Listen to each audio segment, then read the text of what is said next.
This is. Thank you. Yeah. I'm sharp. Look, it is episode number 8.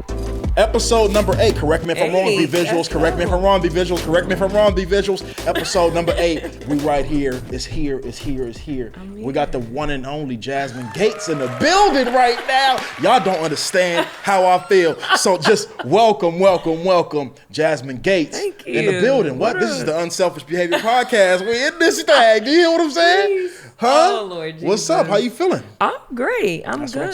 That's what I'm talking about. Now, for this is a guest-based pod show. Okay. This is a guest-based podcast. Okay. And what we like to do, we like to bring people on here, and we like to inspire and empower people through storytelling and just different perspectives. So, for the people out there that don't know you, tell them a little bit about who you are, what you stand for, and what you about. So I'm Jasmine Gates, or Jasmine Renee, however. But yeah, I'm an educator. I travel. I'm a journalist now. Everything is black.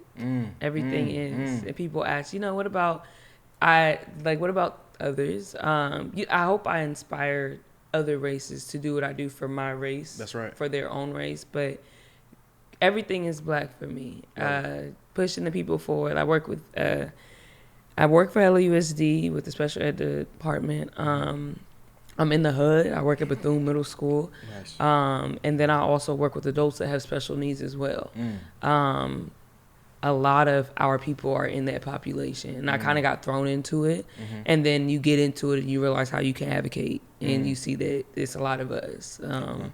So yeah, that's pretty much that. Like I said, I'm a writer and I am a lover of the kids. The kids are my whole heart. That was kind of like, I don't want to say it kind of changed my life. It got my life started, was working with the kids. They really opened my eyes when I start seeing the injustices in the school systems and in the community.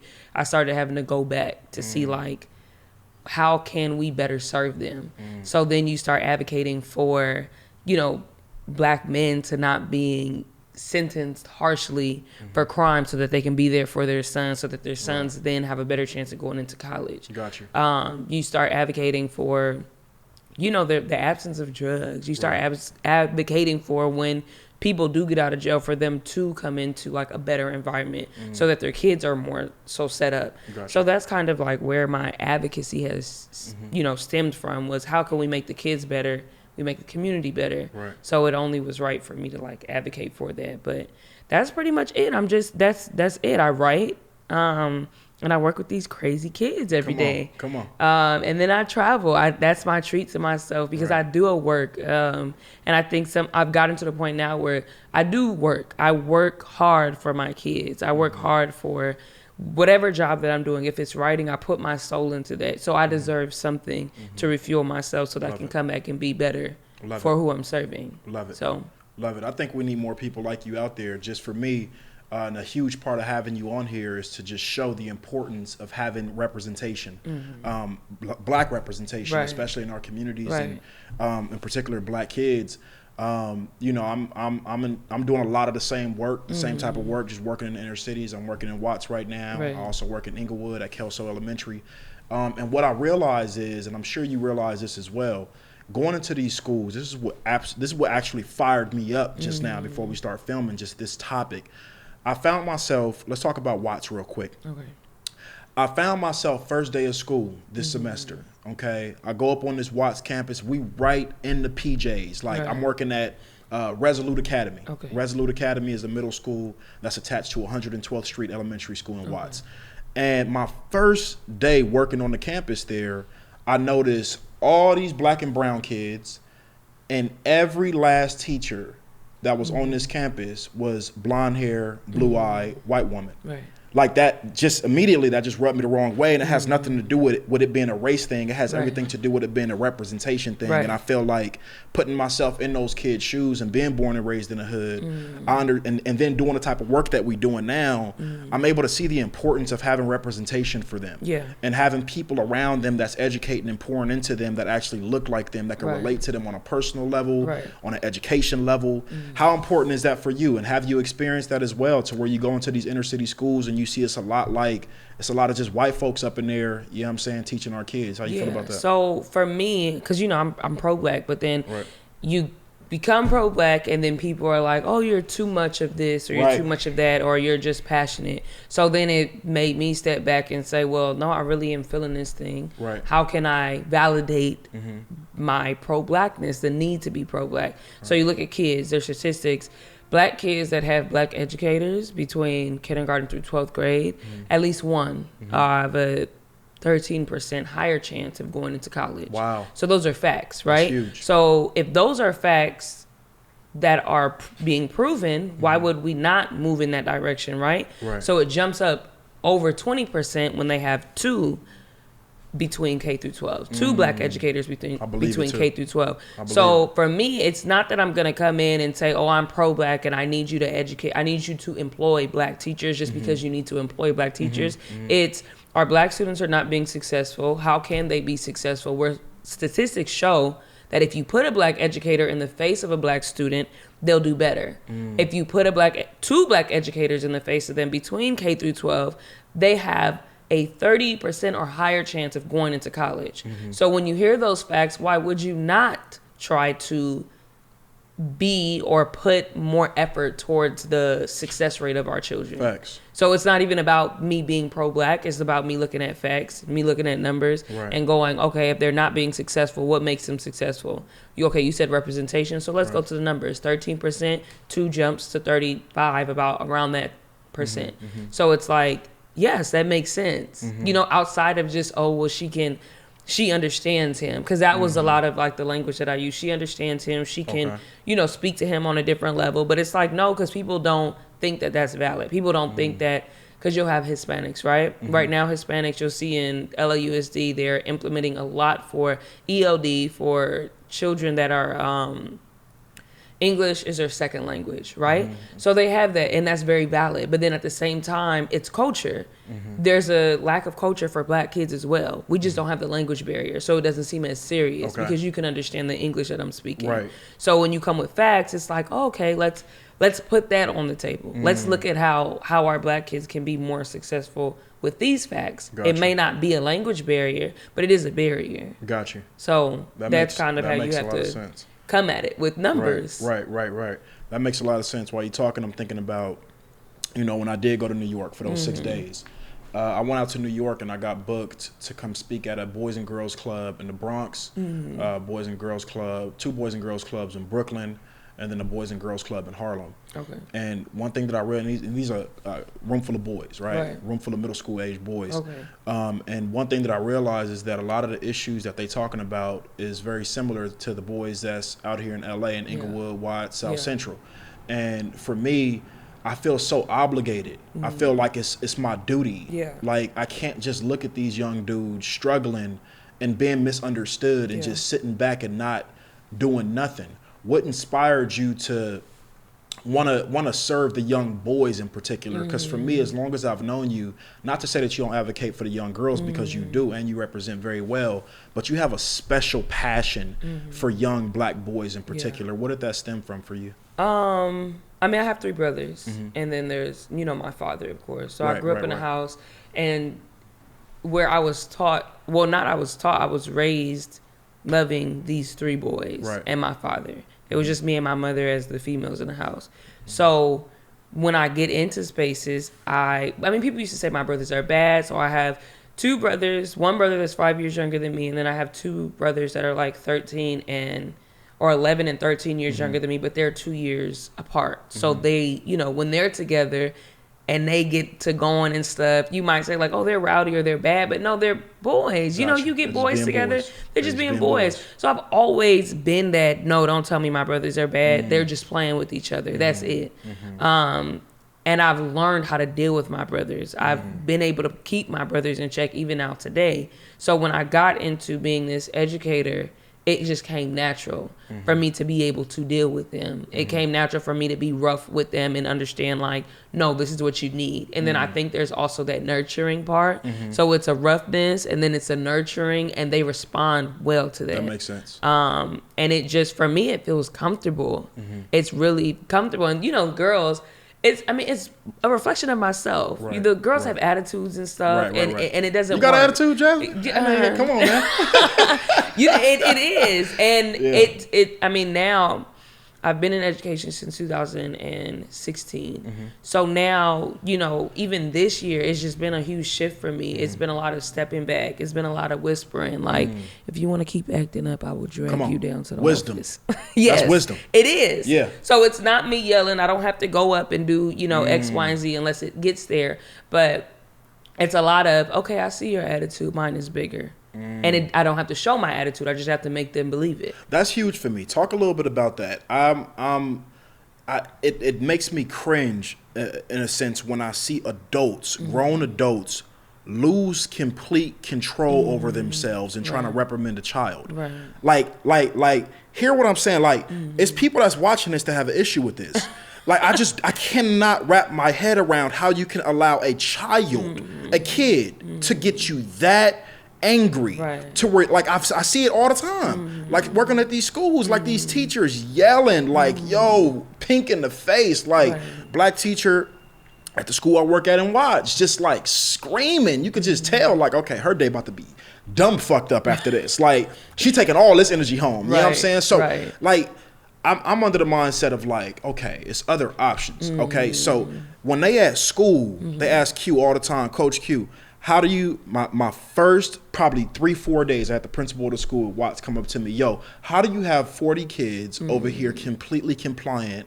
We have an issue doing that during regular school. You working after school with these kids for a few hours. Like, how are you getting, like, I talk their language. I know what's effective in a group setting with my type of kids. Right. And a lot of times the kids that are acting out of control, I'm always under the awareness that they just need attention. They're not bad. They're not out of control. They look like that. But I guarantee you, he just needs attention. So what we're going to do, we all going to stop what we're doing and give Terrell attention right now, because clearly I've asked Terrell 4 times now to stop acting a fool. So we're all going to give him what he's asking for. Everybody, let's stop what we're doing right now. Terrell wants attention. Go ahead, T. What were you doing, bro? And then now he feels like a fool. Okay, awesome. You're great. Thank you. Can we get back to our program without you interrupting? That's great. Thank you, bro. Boom. And then just continue to just go back there. So for me, I understand, and especially being born and raised in a home to where my mom raised 5 kids with my dad, and I got my ass whooped more than any of them combined. Like, I was that kid that was always doing something I had no business doing. So when I tell you the whippings and the yelling don't work, it ain't effective long term, I'm telling you, it ain't long term. Your boy was getting his ass whooped every morning faithfully, still going to school, doing the same thing I just got my ass whooped for. But guess what worked most effectively was when I come home and my dad took that Xbox. Was when my dad did no talking. But he allowed his actions to be able to take things from me. And that's what I've learned to do with these kids as well. Like, I'm going to just take benefits away from you. And that's going to be a lot more effective. Me telling you that you have to give me your phone is going to be a lot more effective than me sitting here raising my voice and yelling at you, right? And if you don't give me your phone, now I got to pick up my phone and call your mom and let her know you up in here acting a fool. They don't want that, so I need your phone for an hour. You know what I'm saying? Like, so for me, I feel like, you know, it's always another way. It's always another way, especially dealing with our kids. We got to stop recycling what happened to us and thinking that it's okay. You know what I'm saying? And just like damaging these kids based off what got us fucked up in the first place, right? You can relate to that? Yeah, and I think, I mean, there was a time, maybe about a year and a half ago, where there was I was working, or there was a white teacher on campus, a few of them. So I see the way that she deals with them, but she does not have those kids respond the way that they respond to me. Gotcha. So they know there's no games with me. Now she's having issues, but she never raised her voice. She never yelled at them. She never got into them, but she always had issues. So with me, there was, when I first started, it was constant yelling. You want to trip? Constant. Those, I got what I needed from those kids, but I also felt like, okay, I need to figure out a different way. I'm not saying that I've remove myself from putting them in their place. Now they know, and it's now more so something that happens in the beginning. Now, okay, I can just go over and walk to you and whisper. I can give you a look and you know what it is. And then even sometimes, can you please stop talking? And that please, they don't hear please a lot. Okay, and then when they stop, thank you. Right. And they respond differently. Can you please with your legs under? Thank you. Thank you, Kayla, for doing that. Even though she knows she's in the wrong, and I asked her 10 minutes ago, but I'm gonna say please and I'm gonna say thank you, and they respond so much more different. That's deep. So that was the thing, and it was like somebody told me, don't feel bad because you deal with the kids differently from this woman that you're looking at. You have a rapport with the kids. And I always tell people, I tear down egos. All of that has to go out the door. Your spirit will be lifted up. Like today, I was telling, about 3 kids didn't bring their homework packets. Oh, so you came to school prepared to fail. You came to school prepared to fail. Well, Miss K, you can't tell us that. You can't do that. You can't. How you gonna tell us that to our face? No, you did. That's facts. And that's what I said. That's a fact. You came ready to fail. I said every question is worth 20 points. There's 3 pages attached to this homework assignment.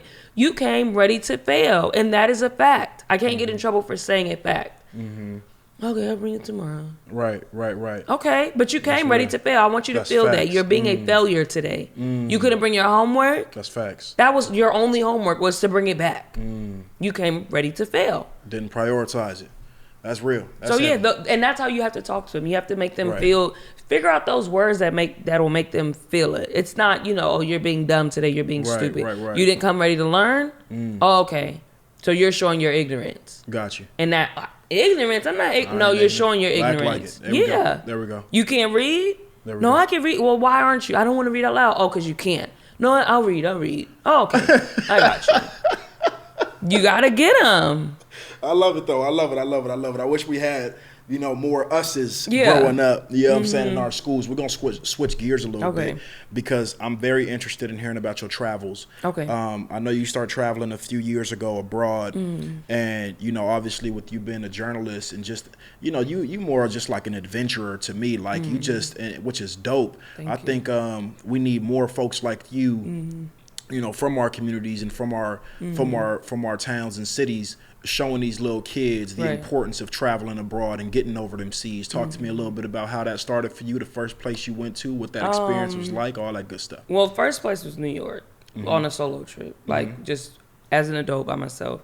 I went to New York. I went to Milwaukee after that, and back to New York. I go to New York a lot. Okay. And we see that on the gram. See that on the gram. So I got into a relationship. I am in a relationship. Come on. And congratulations. Thank you. He better be black. Dude, he's white. No, I'm just kidding. I'm just kidding. No, he's black. I'm just kidding. Let me find out she got a Tommy over here. No, so I did that. Got into the relationship in June, and then he had already planned a trip to go to Asia. Okay. So he asked me to come with him. Nice. Okay, of course. So I went, and a lot of people were like, it wasn't of course. Never been overseas. Never. Of course, I'm there. Yeah. Love it. I'm ready for it. I love it. That's an experience. I love it. And also, there's another leap of faith. I was in New York in May. My god brother has a place in Brooklyn, but he was coming back to California. So he goes, you could stay in my place for the summer, for like a month and a half, basically.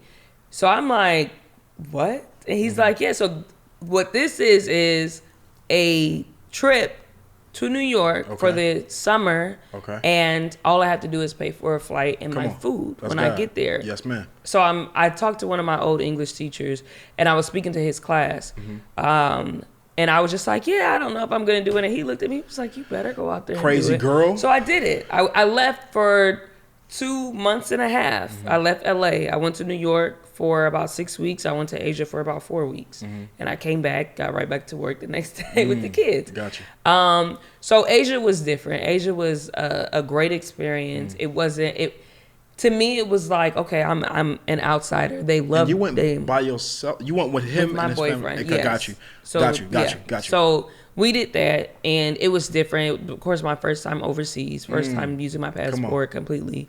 But I was there for about 4 weeks. Wow. Just saw so much culture. They don't live like us, but they're so much happier. And that's what I've seen from traveling. They don't have material things, but they're just so much happier. They walking around with no shoes on. They barely have clothes on, but they're happy. And then, came back, did whatever I, lived, went to New York again a lot, and then New York again. Did I go somewhere? I don't know if I went somewhere else. Damn, girl, you done been to New York DC 6 times. Okay, gotcha. I went to DC, and then I went to Africa. Come on, Africa. Talk to me. We're going there. Talk to me right now. So I went to Africa. One, if you can, my thing is, everybody was like, why didn't you go to Africa first? Africa wasn't on the table. So stop expecting, your life to go a certain way. Yeah. You jump. Right? If I would have said no to Asia, why would I say no to Asia? You jump at what opportunity is in front of you. Right. And then Africa comes around and you get to go back to motherland and learn about yourself and stuff. Easy. So that was dope. For me, going from Asia to being overseas and having that experience to then going to Africa and being like, we belong here. This is our people. That's how you see felt? Black people everywhere. You there's a difference, but to just walk around, hey sister, hey brother, and them speaking Swahili to you, them going mambo, jumbo, Hakuna Matata, all of that. Oh, they say Hakuna Matata out there. Yes, because that's Swahili. I didn't even know that. We say that it's Swahili. It means everything is calm. First nigga told you Hakuna Matata, you think he bullshit.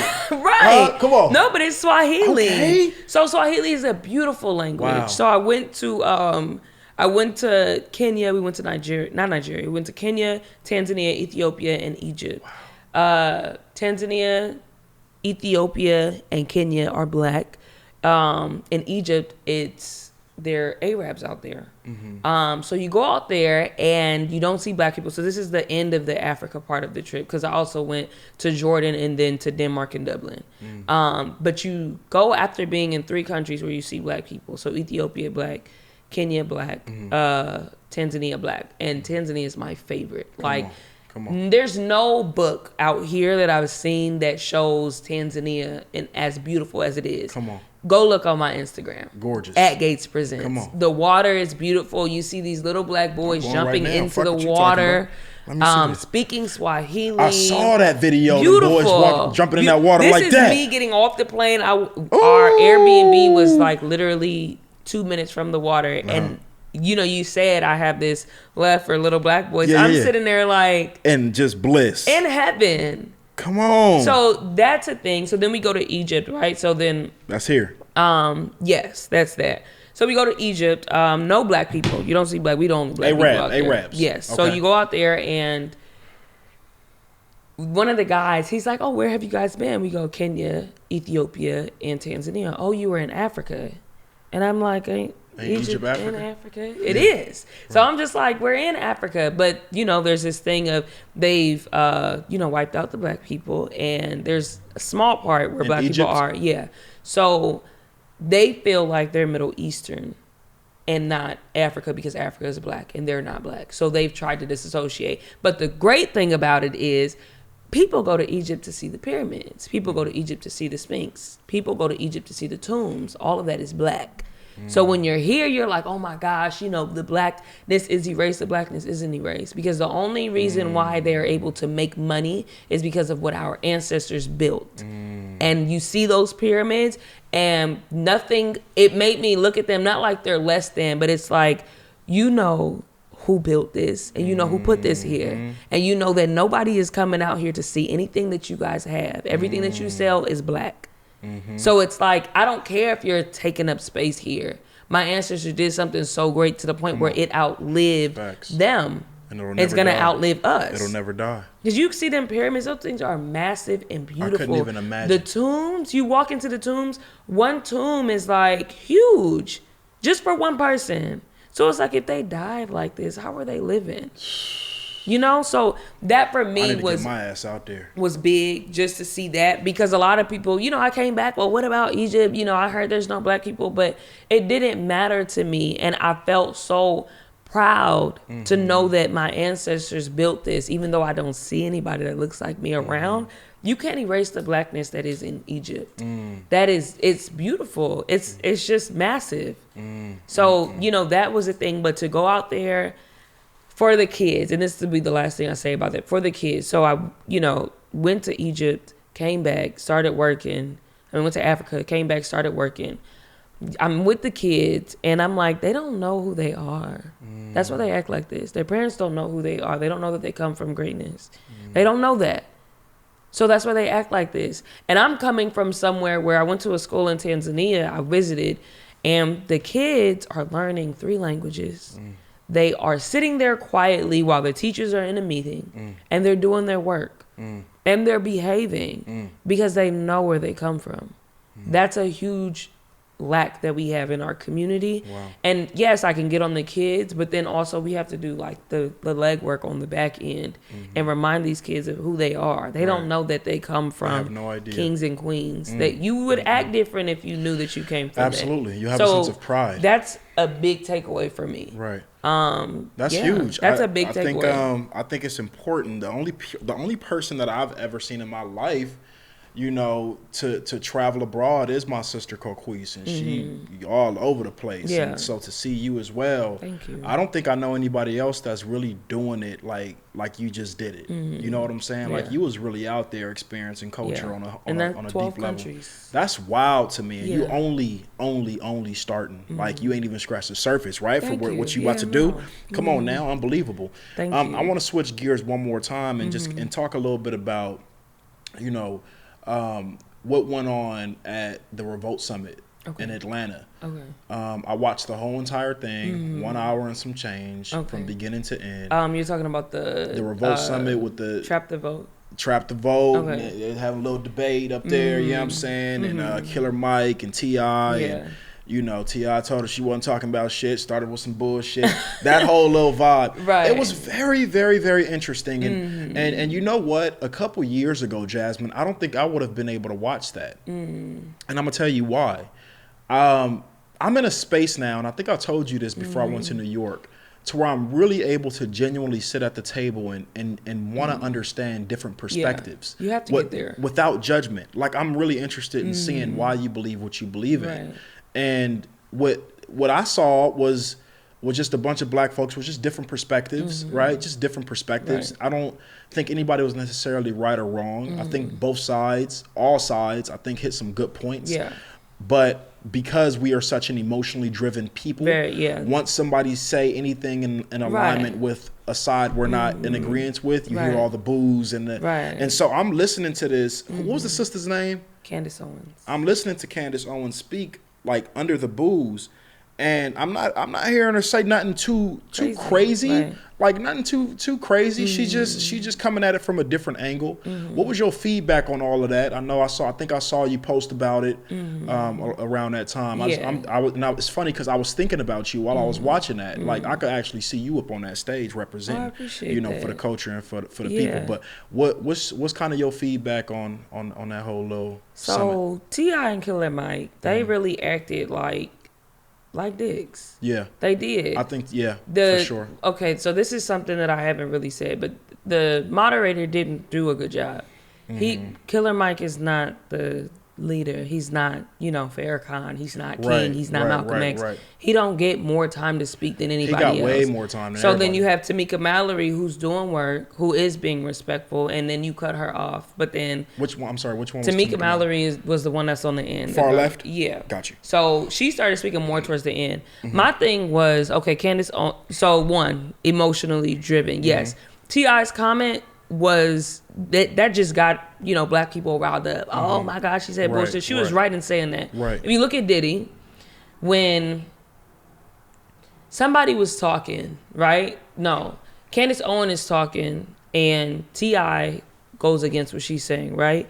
Diddy is like, oh yeah, right? Then Killer Mike comes and he says, no, well, our sister is right. Diddy is like, oh yeah. Diddy, what the hell are you doing? About, bro? What are you doing? Yeah. Like you didn't even, you're just saying yes. So then also I've also been questioning Diddy's motives as to why I've been questioning this man. Yeah, motives. I'm questioning when did you become so motivational and yada yada, whatever. Come on. But Candace Owens, one point that I love that she brought up, 75% of black boys in California, where we are, this is not America, this is not across the world, this is where we are on our soil, are below their reading level. I remember she said so that to me hit home because I work for LAUSD. LAUSD is housing most of those boys.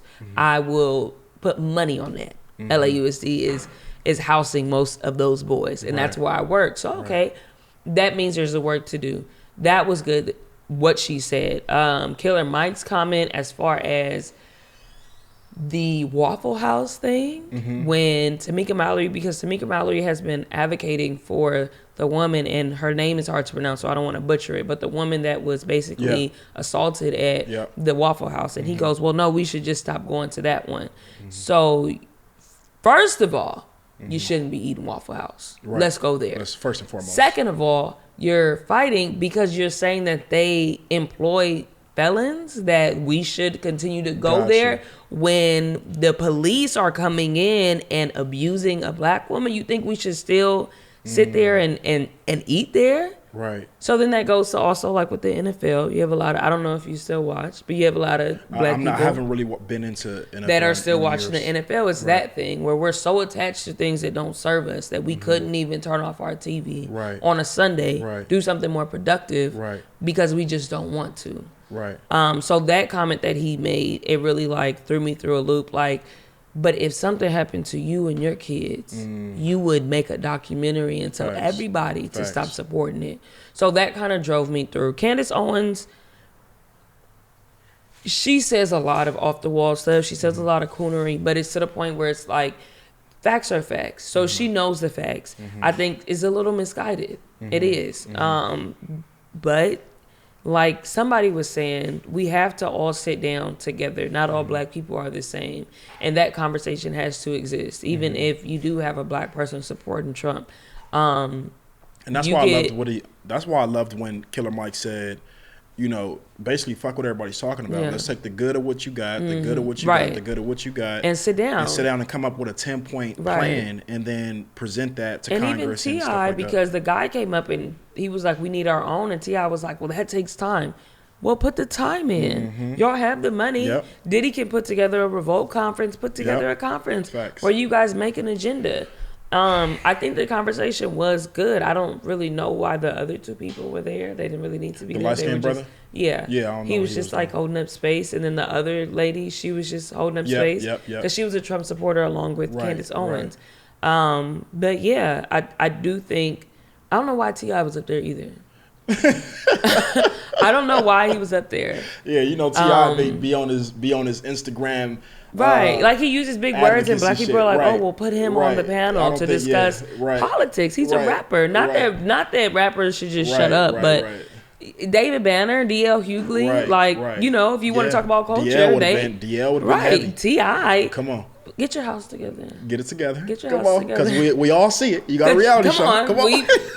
Get your house together before you try to get us together. Okay? Right. It's going to take time. That's facts. So that was my kind of take on it. But the beauty in being able to sit there. Now, the people in the audience, like, y'all chill. Like, yes, you guys are emotionally driven. I say this about church, too. It was driving me crazy. You can have anybody come up, put an organ behind it, they're going to stand up and cheer. Because that's what drives us. We're emotionally driven. So, of course, when T.I. said this is bullshit, that's the thing. She was very right. But T.I. was just being a dick. Yeah. They were being like high school football players. Right. Let her talk. You know? Yeah. But that was kind of, it was a beautiful conversation. Yeah. And I like that different points were brought up. I like that they were able to bring up those facts because I don't think it would have happened anywhere else. You have it on Instagram and stuff, but that part I love. Yeah, so you need that. The fact that we were even able to be allowed to have those type of in-depth conversations put on by a black man, you know what I'm saying, and having a black platform is very powerful. For me, and just knowing you, we've always had in-depth conversations about a wide range of different things ever since I've known you. One of them has been religion. And, you know, I remember there was a time with you to where it's like, yo, I couldn't even talk about religion with Jasmine Gates because she gonna chew my motherfucking head off. You know what I'm saying? And now I'm at a really like just peaceful space to where I'm like really trying to understand more. You know what I'm saying? And I think I told you this a while ago, and people don't even know this, so this is still me like, Exclusive. You feel what I'm saying? But I went to church for the first time months ago, probably like 4 months ago, and I actually thoroughly enjoyed it. And for anybody who knows me personally, knows how very, very, very different that is for me, how scary that was for me, right?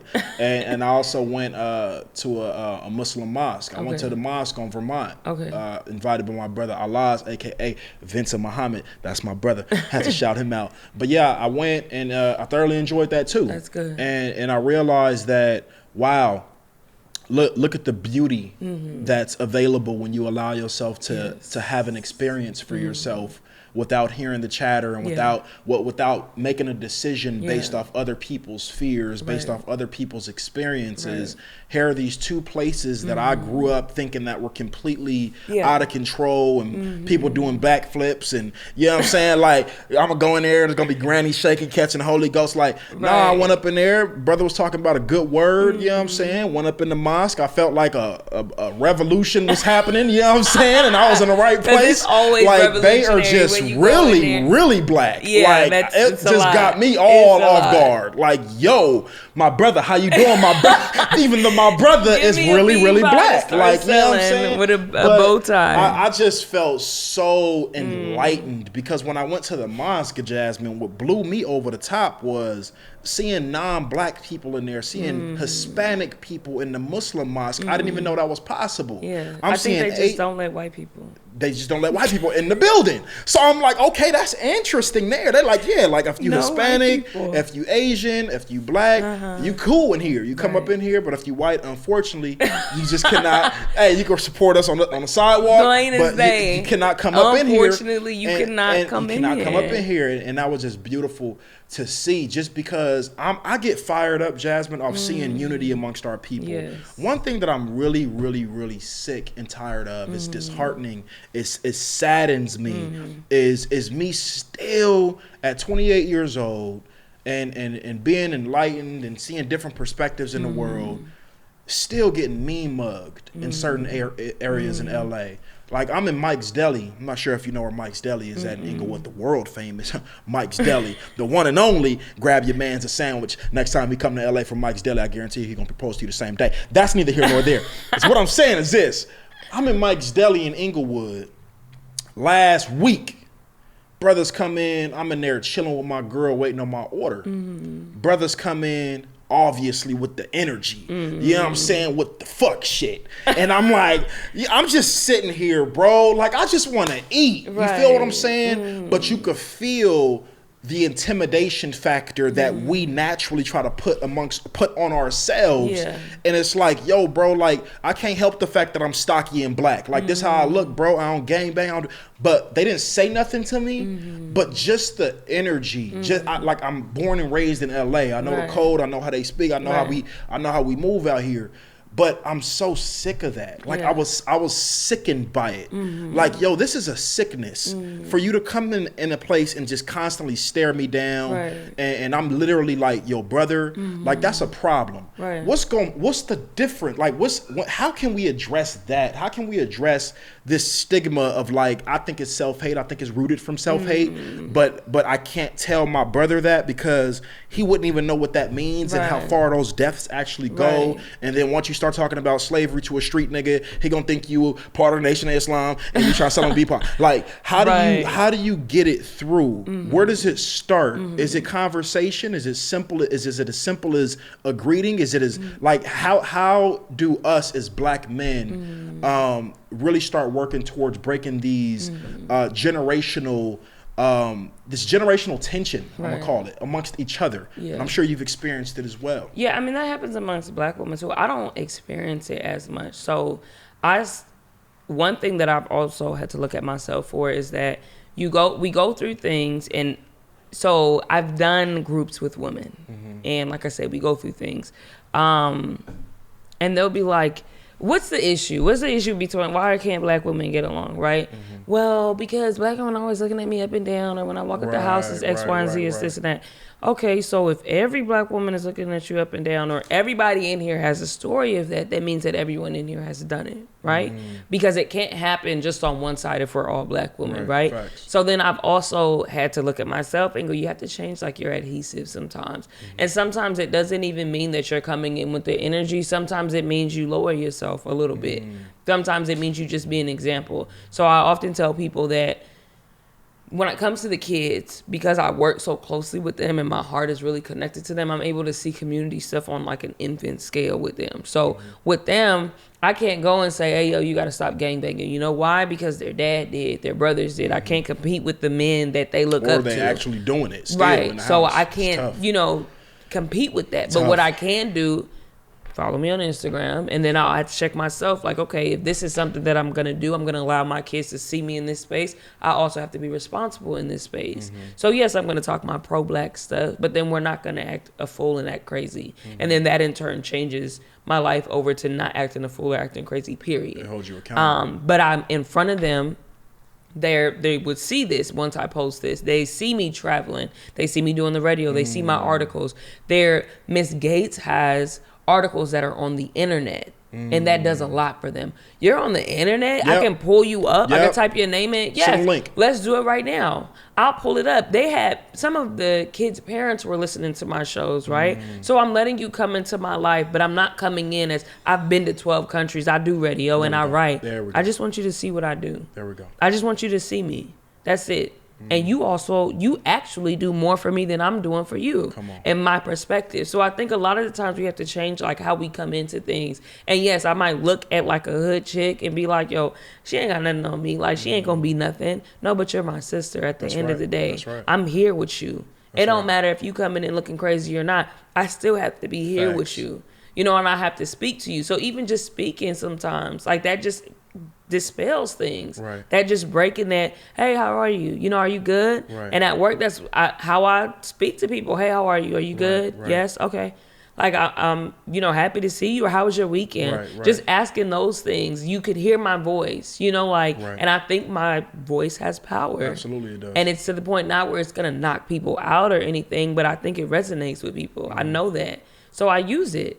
But I think we have to speak more, and we also have to like see what we're attracting, because sometimes we attract negative things, and it's not because we're not doing the work. It's maybe because we did the work and we got stagnant. Because there's some of us that are I mean, like you and I would imagine, that are tapped into growth. There's some people who just won't, that will grow over time with their natural whatever. But there's those of us that evolve. A lot. So the fact that you went to church and to a mosque, that's a lot of evolving that's happened from conversations that we used to have. Facts. So even with me, I've been more open to listening to it. I'm very, very Christian, very faith-based, but you have to get to a point where you just, bring yourself down. You're still strong.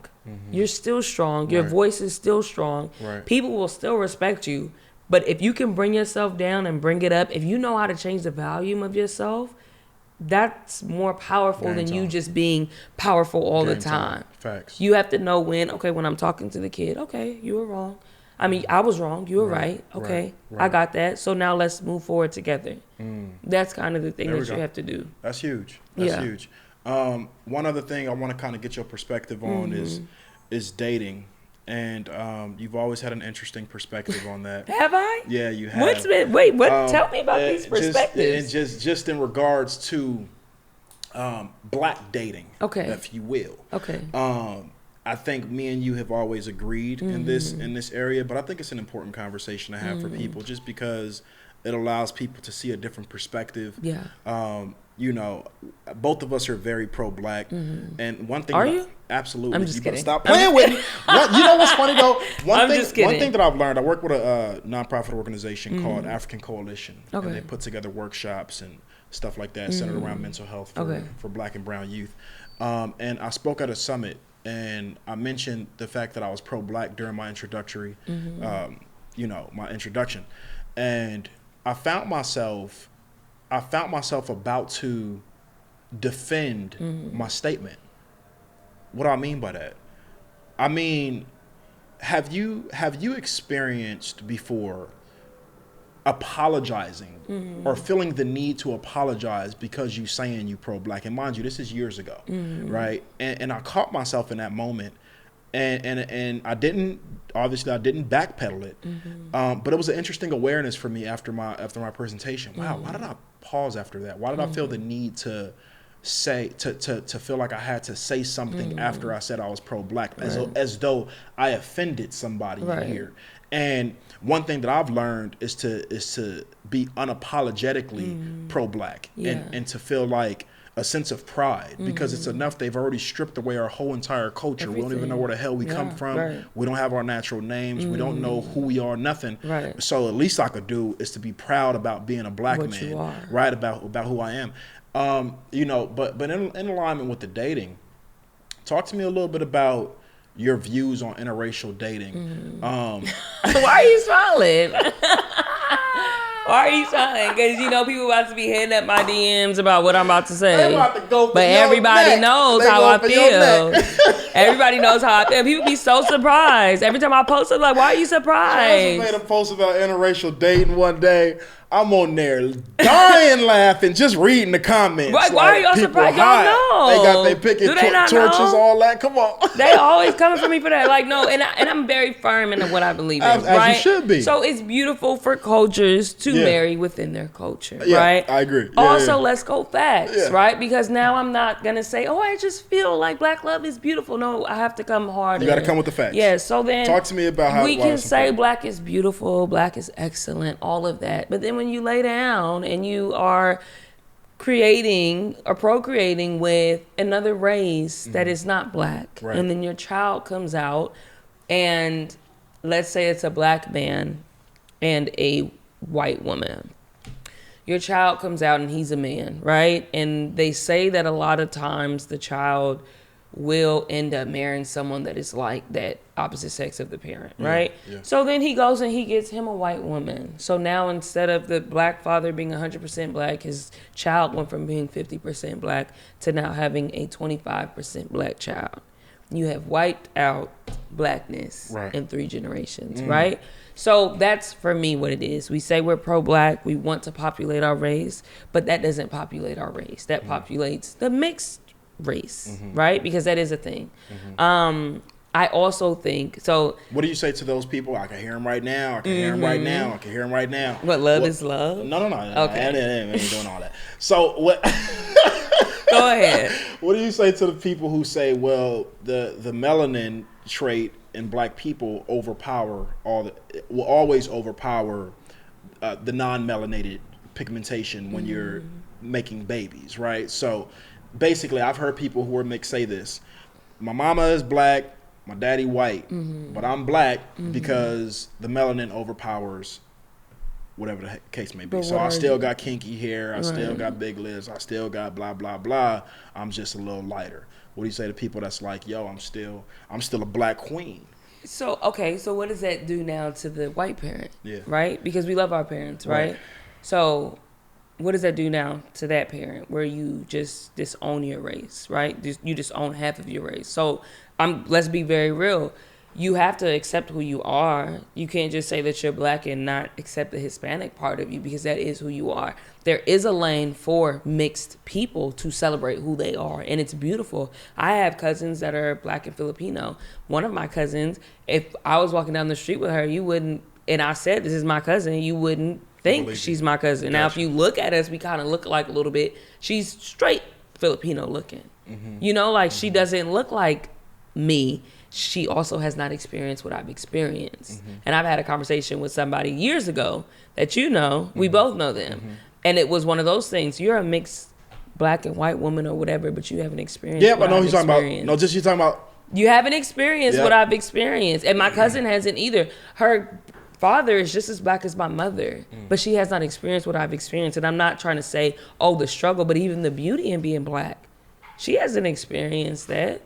She's lived her life as a Filipino woman. Even when I was younger, my grandmother would take us to the mall. And back in the day, they used to do the Disney things. They would come to the mall and say, do you want to, come to this audition or whatever? They went for her. So my grandmother was like, I have another granddaughter standing here. Like, what's going on? Why aren't you? And they were like stuck.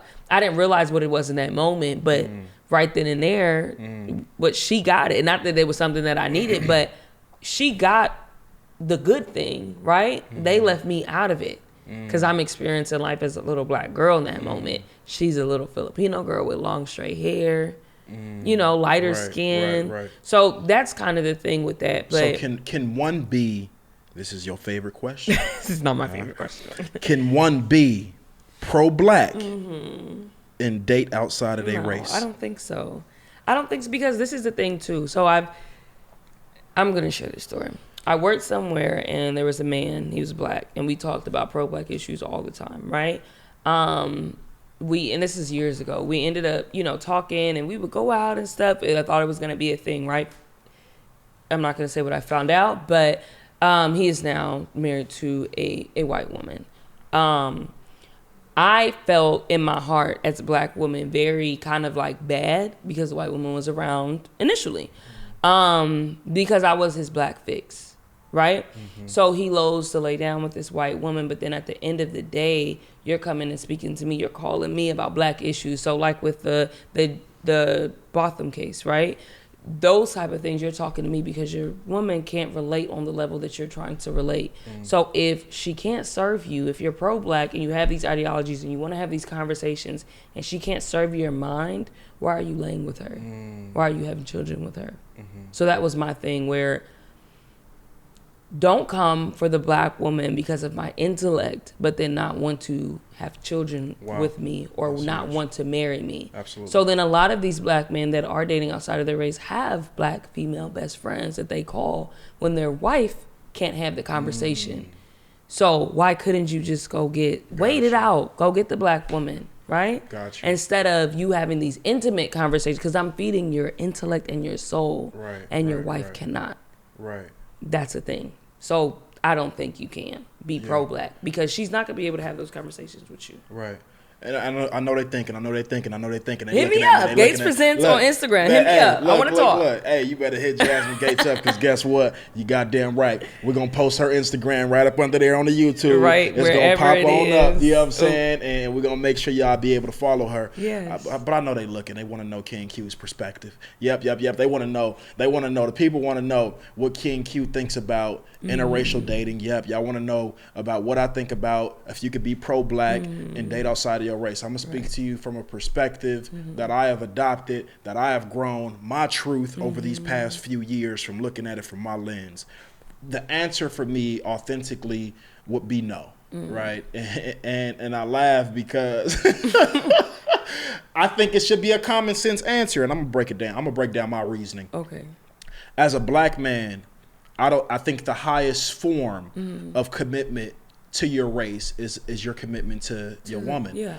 And for me, there's no possible way that I can go around here and talk about me being for my people, me wanting to see my people grow, right? And I'm not even committed behind closed doors to what I'm talking about. I'm about like I don't even have a black woman. So what you talking about building a black empire without a black woman? That's not black, right. So it's almost black. It's almost there. But I think it's important too. And I'd be damned if other cultures don't look at this video and be hypocrites. Like, hell yeah, like behind closed doors in y'all households, y'all uncles, y'all aunties, y'all grandparents, y'all parents tell y'all to date with inside y'all race. And I think that's beautiful. It is. I think it keeps the culture in line. I think that, you know what I'm saying, it keeps tradition going. You got to understand, man, black people were stripped of everything, man. Like, I want a black family. And that continues to strip. Absolutely. Absolutely. So I want to build something that's strong, that's powerful, that's going to last a long time. And for me, just me personally, I think that there is no other woman for a black man to build with other than a black woman, because a black woman raised your ass. So what you talking about? You about to go date outside of who actually raised you into being the man that you are today. And I think anybody who talks about dating I think anybody who talks about being fed up with black women, or black women are this, black women are that, I tell you to check yourself. I tell you to check yourself, because like you mentioned earlier, it's not the woman that's the problem, it's you. And you have to understand, you attracting a certain type of woman, right? Whether she black or whatever the case may be. And let's also talk about the black woman. Talk about it. Because also, we have to understand, and you might catch on to this, you might not, but there are women that feel like they are never the problem. And I've seen posts that are like, every one of my exes were the problem, but I wasn't. Or I see that. Yeah, I see that. Okay. Let me stop, because I'm about to air some people out. So that's a thing. So don't think that you intimidate black men. Don't think that you run them off. We have to look at ourselves, right? And if they're not coming, then that's something that we have to look at, right? But like you said, if it's not working, you have to fix something within yourself, right? Because they will come. You know, it will happen. Absolutely. But you have to fix something within yourself. Absolutely. So, like, black man, black woman, but then also black woman, we got to stop thinking that we're just in the right all the time, and that because there's activisms for us, and that we, do our work and we're healing, and we think that, the relationships of our grandparents didn't work. I mean, they worked out because the black woman was silent. No, that's not it. Sometimes we have to do our work. And a lot of times we are not. And the getting on Instagram type of thing, this is one thing that I do want to say. Speak on that. Every time that you get on Instagram and you talking about niggas or something that a man did, or how you tired of something, please understand that you are letting us know the type of men that you allow in your space. Every time you say, I'm tired of these niggas doing X, Y, and Z, they always want to just have sex and all of that. Those are the kind of men that you're letting in your space. And it says more about you when you post these things on Instagram than it says about the actual man. Because we don't know the man, we just know you. And every other 2 weeks you posting about some nigga. I see that. And it's just you. Stop letting these niggas around you. Facts. Do your work. Facts. That's it. Facts. So that's the black woman. Do your work. I love it. Love it. Well, look, hey, hoo-ha. Look, I just say real random and abrupt shit when I'm feeling a certain way. Don't edit any of this stuff out. None of this gets edited out. Yeah. Look, I'll tell you right now, Jasmine Gates, it has been a true honor. It has been a true privilege. We went there, we went into some depths that I absolutely wanted to go into. I think this is going to be a very powerful podcast, just because we're talking about things that's needed. We're talking about representation. We're talking about the kids. We're talking about a multitude of different things. I tell you, just continue your work, please. You're absolutely 1,000% walking in your purpose. Thank you. I see you, and I know a lot of other people are seeing you as well. We need you. You are a huge and pivotal representation piece in our community. We need you, especially these kids. So, and I've been telling you since the first day I met you that they need you. So you have that, and we've been through a whirlwind of things. But I've seen you stole a lot of things from me. Stole? Yeah, I think you still got my African dashiki motherfucking thing and a jacket and some other shit, but that's story for another day. I gave you back the jacket. But no, we've been through a world. So and that's just a testament. It's iron sharpens iron. So I appreciate the relationship, the friendship. And we've been through some stuff. We've been through some stuff, and now we're here. But I think I've seen the growth. I've seen you transition into certain things. And I'm sure you've seen the same with me. But 100%. I appreciate it. 100%. I love this. This is dope. Absolutely. We have to have a part 2. Oh, it's Mando. Yeah, it's Mando. I have to come back. Because it was some things that I wanted to jump into, but I know BV visuals back there. BV be having to go. That's the busiest man on the planet right there. That's B visuals. Busiest man Thank on the planet you, B right there. visuals, for having me. I appreciate it. This is a dope spot. At the end of every single episode on the Unselfish Behavior podcast, I always allow my guests to do me a huge favor. They look at this camera right here, which is yours right there, just for you, and I want you to leave my audience out with what we call an unselfish message from Jasmine Gates. What's the ending message you'd like them to know? But so like we talked about, I travel, I write. Right now, I'm just I want to work with kids. My passion is to travel. I want to write, and those are the things that I'm doing. Those things.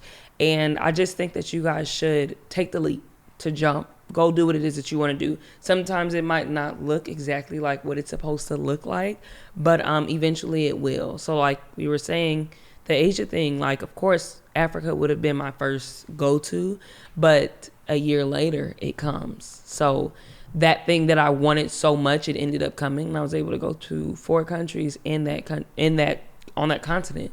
So jump, do what people always ask me, how'd you get started? I work hard, and I do what it is that I'm supposed to do, but I jump, I go after it. So make sure you go after what it is that you want to do. King Q, what's your name now? Is it King Q? Hey, yo, it's King Q. Chill out. It's actually because I've been knowing dude. It's actually your main man, King Q. Huh? Come on, do they know about the beefy Chevys? Come on, man. They don't know nothing about that. Chill out. We about to end this episode. No, we had to do a part 2. Wherever the camera, we had to do a part 2 because I know this man. I know him. She know depths. Huh? I know him. I'm glad we can do this though. Absolutely. This is just another it's needed. Like pillar in our relationship. Absolutely. So I'm glad we can do this. Jasmine Gates. Episode 8. That's a wrap. Unselfish Behavior Number Podcast. 8. And we out.